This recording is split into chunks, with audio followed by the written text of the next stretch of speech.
l'Alliance du commerce peut dire ce qu'on est, parce qu'on est vraiment dans le cœur du sujet par rapport à tout ce qui a été dit là depuis une demi-heure.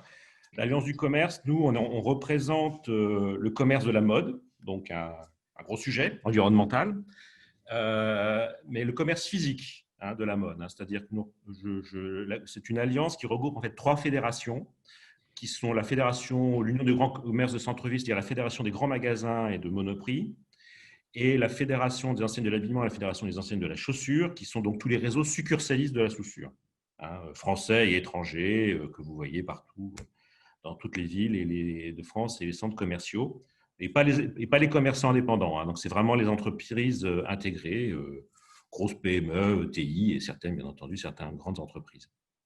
Alors, si vous faites défiler, qui défile, qui fait défiler là? Voilà. Donc, pourquoi ce guide? Alors, on a fait un guide sur décarboner le commerce. Voilà, c'est ça en fait. Le titre de notre étude, c'est Décarbonons le commerce de la mode. C'est un guide qui fait suite à une première étude sur la mode responsable qu'on avait fait l'année dernière, pas en 2020, en 2019, excusez-moi, j'ai fait une erreur sur le slide, et qui était un guide un peu général portant sur qui, à partir d'une analyse du cycle de vie du produit, permettait d'identifier tous les sujets RSE de notre secteur. Voilà, et donc ça allait bien entendu des questions de production, des questions de carbone, mais également aussi tout ce qui concernait les enjeux matières qui sont très importants dans notre secteur, et à la fois parce que le coton, on sait, qui est une des grosses matières, est une matière que la culture du coton est une culture qui a un gros impact environnemental, mais également, évidemment, aussi tout ce qui pouvait toucher à la question du recyclage des tissus et la réutilisation du tissu. Et c'est un sujet sur lequel on avance beaucoup et qui était un sujet très, très d'actualité l'année dernière, puisque on avait publié ce guide dans le cadre des discussions du projet de loi économie circulaire. Alors, c'était un peu la feuille de route générale de la profession sur l'ensemble des réseaux, des sujets environnementaux. Et puis cette année, et puis je pense que ça va être comme ça un peu dans toutes les années à venir, on va faire un focus sur une des briques de ces problématiques qu'on avait abordées de manière globale dans notre première étude. Donc, on a choisi cette année de nous pencher un peu plus sur les émissions de gaz à effet de serre de notre secteur. Alors, pour plusieurs raisons. Bon, d'une part, parce que, je crois que vous en avez déjà parlé, on ne va pas se raconter des histoires. Effectivement, notre secteur est un secteur qui a un très fort impact carbone. Il y avait également une très forte actualité. Je dis merci Greta, puisque effectivement, les questions de réchauffement climatique quand le virus a bien voulu nous laisser un petit peu de temps libre, se sont rappelés à notre bon souvenir, avec des sécheresses assez catastrophiques qui ont été constatées dans le monde entier, des méga-feux de forêt, etc., etc. Encore une accélération de la fonte de la calotte glaciaire. Donc vraiment un sujet qui est aujourd'hui a une place énorme dans le débat public, et qui donc a également a pris une place très très forte dans l'esprit du public, et donc dans l'esprit des consommateurs. Donc je crois que les consommateurs n'auraient pas compris que nous restions attentistes sur ces questions-là, et d'autant plus que nous subissons, non pas nous subissons d'ailleurs, nous connaissons, alors il faut essayer de ne pas subir et d'anticiper justement une pression croissante des pouvoirs publics sur ces questions-là, et on va en parler avec Greenflex, avec la publication du décret tertiaire, donc qui va profondément modifier l'immobilier commercial, enfin l'immobilier professionnel de manière générale dans les années à venir, une pression de plus en plus forte sur les problématiques de transport des marchandises et de logistique. Voilà, ça c'est d'autres points. Donc, tous ces éléments nous ont conduits à mettre un peu l'accent sur cet aspect-là cette année.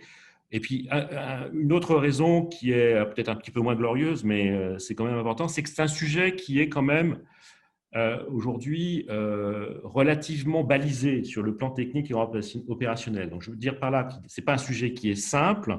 On n'a pas les réponses à tout, mais il y a quand même déjà un certain nombre de solutions qui, au moins sur un plan technique, existe et sur lequel on peut déjà progresser. Alors, on peut commencer à faire des véritables économies d'énergie dans la consommation des bâtiments commerciaux. On peut quand même faire déjà de véritables progrès en termes d'émissions de gaz à effet de serre en agissant sur les flottes de véhicules. Vous voyez, donc il y a un certain nombre de choses sur lesquelles on peut déjà agir. Donc c'est pour ça qu'on a un peu commencé à traiter ce sujet, parce que par exemple, l'année dernière, on a beaucoup parlé des questions de recyclage, et ça va être c'est un des gros chantiers de notre secteur également. Mais bon, je ne vous cache pas qu'on est au début. Hein, on est au début là-dessus, hein, parce que ça suppose beaucoup de recherche-développement. Ce n'est pas si simple que ça de transformer un vieux vêtement usagé en fibre qui va pouvoir permettre de faire un nouveau vêtement. Ça peut paraître simple comme ça quand on ne connaît pas, mais en réalité, ce n'est pas si simple que ça. Donc, on avance beaucoup, mais ce n'est pas si simple que ça. Donc, on a mis l'accent là-dessus cette année. Slide suivante, s'il vous plaît. Alors, tout de suite d'abord, et quitte à décevoir des gens qui nous écoutent, je voudrais faire une précision sur le périmètre de l'étude. On n'a pas étudié, et c'est un reproche qu'on peut nous faire, je conçois parfaitement, toutes les émissions de gaz à effet de serre qui sont en amont des opérations des distributeurs de la mode. C'est-à-dire que nous sommes parfaitement conscients qu'une des grosses parties de l'impact carbone de notre secteur tient notamment à la culture du coton, hein, puisqu'on sait que c'est une culture qui a aussi un gros impact en termes d'émissions de gaz à effet de serre, que bien entendu, nous n'avons pas non plus étudié les émissions de gaz à effet de serre liées au mix énergétique des pays où sont produits encore aujourd'hui la majorité des matières et des vêtements. Pourquoi? Ce n'est pas du tout qu'on veuille se défiler sur ces questions-là, mais c'est que c'est simplement extrêmement, extrêmement compliqué. Ça touche à la question de la traçabilité, de l'affichage environnemental. L'ADEME, comme vous le savez, l'ADEME fait une expérimentation avec un certain nombre d'enseignes qui sont d'ailleurs membres de notre organisation sur ces sujets-là. Et ça fait 10 ans que j'entends parler de ce sujet-là. On n'a toujours pas terminé les expérimentations. C'est très compliqué de donner un poids carbone à un produit sur l'ensemble du cycle de vie d'un produit, en tout cas dans notre secteur, qui est un secteur qui est à la fois très, très fragmenté en termes de chaîne de valeur et mondialisé. Donc l'accès à la donnée qui permet de donner une note environnementale au produit n'est pas si simple. Le Yucca de la mode n'est pas encore pour aujourd'hui.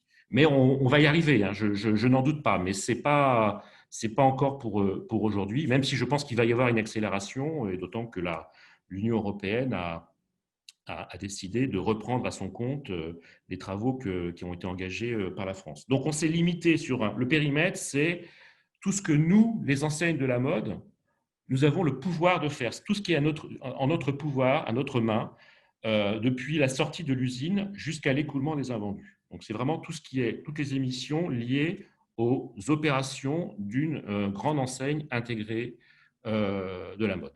Donc, et il y a quand même déjà pas mal de choses à faire.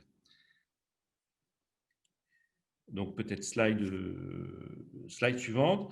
Je voulais juste inciter, c'est que c'était un guide qui était très pratique. Il est assez long. C'est un guide. Vraiment, je rends hommage au travail qui a été accompli par les consultants de Greenflex, parce on a vraiment voulu que ce soit un guide où il y a à chaque fois des solutions techniques qui soient présentées aux enseignes, avec le cas échéant les noms de prestataires auxquels il faut s'adresser, puisque effectivement un des problèmes de tous ces sujets, c'est que ce sont des sujets qui nécessitent une expertise très, très importante, et aucune enseigne ne peut avoir toutes ces expertises en interne. Donc, il faut aller les chercher sur le marché. Donc, il faut trouver les experts compétents. Et donc, on propose à chaque fois un vrai guide de mise en œuvre pratique pour se lancer dans ces travaux. Et surtout, on prend en compte les enjeux financiers parce que, bien entendu, nos enseignes ont des problématiques économiques. Ce sont des problématiques économiques qui sont particulièrement compliquées dans le contexte actuel que nous vivons, parce que je tiens à rappeler d'une part que notre secteur est en crise depuis quand même une dizaine d'années, puisqu'il a perdu, le marché de l'habillement en France a perdu 17%, enfin, a reculé de 17% en valeur depuis 2008, grosso modo, pas en volume, hein, mais en valeur. Et que, bien entendu, la crise sanitaire absolument exceptionnelle et inédite que nous vivons donc a frappé de plein fouet un secteur qui avait déjà été fragilisé par ces évolutions de marché et toutes les crises sociales que notre pays a connues depuis quelques années. Donc, effectivement, les difficultés économiques sont importantes et on se retrouve à devoir investir sur ces sujets-là à un moment où l'argent se fait rare et à un moment où nous luttons pour notre survie. D'ailleurs, j'en profite puisque je vais rebondir sur le débat précédent où j'ai lu attentivement l'article de Capital sur le poids carbone du e-commerce. Alors, il ne s'agit pas de mettre à l'index le e-commerce puisque les enseignes que je représente font également de la vente en ligne. Et puis, à l'heure actuelle, c'est d'ailleurs heureusement qu'elles peuvent faire de la vente en ligne. Ça leur permet encore d'avoir un petit peu d'activité pendant que les magasins physiques sont fermés. Mais j'ai envie de rebondir sur cette étude et pour m'adresser aux représentants des pouvoirs publics à qui nous demandons à reconsidérer la fermeture des magasins. Monsieur le Président, Monsieur le Premier ministre, si vous voulez sauver la planète, réouvrez les commerces physiques. Voilà. Donc, je pense qu'effectivement, ce sera bien que les gens aillent dans les magasins plutôt que d'aller systématiquement acheter leurs vêtements sur le web. Il semblerait que le bilan carbone de l'opération soit plus favorable. Voilà. Alors effectivement, après, je vais vous présenter peut-être les différents thèmes qu'on a abordés, et puis que éventuellement après, je laisserai Greenflex détailler certains sujets. C'est tout simplement, on a accès à un certain nombre de méthodes et surtout de mise en pratique dans la réduction des consommations énergétiques de tout ce qui est lié aux magasins et aux entrepôts. Donc ça, c'est une partie assez conséquente du guide qui est basée sur des retours d'expérience des adhérents de l'Alliance du commerce. Des leviers qui sont extrêmement importants, c'est notamment le levier comportemental qui est difficile à adresser mais qui est vraiment puissant puisqu'il est transverse et il permet de dégager des réductions de consommation énergétique assez importantes.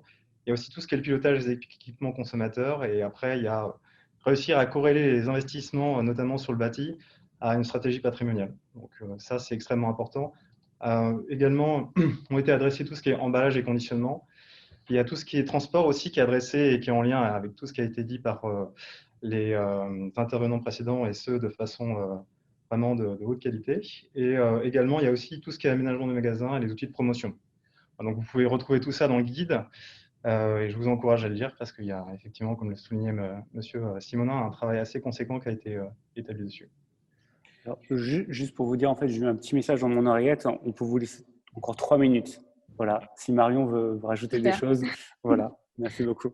Je vous remercie. Moi, je vais peut-être vous expliquer un petit peu comment le guide a été mis en forme.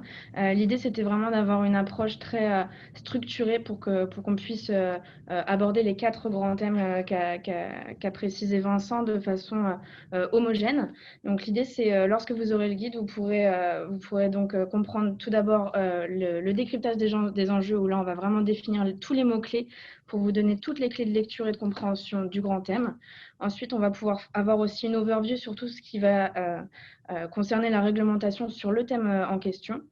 Ce qui est important aussi dans ce guide-là, c'est qu'on a eu la chance d'aborder et d'interviewer différents adhérents de l'Alliance du commerce, ce qui a permis aussi de donner beaucoup de contenu à ce guide. Et donc, ce sont ces pratiques-là qu'on a essayé de mettre en valeur dans les références du secteur.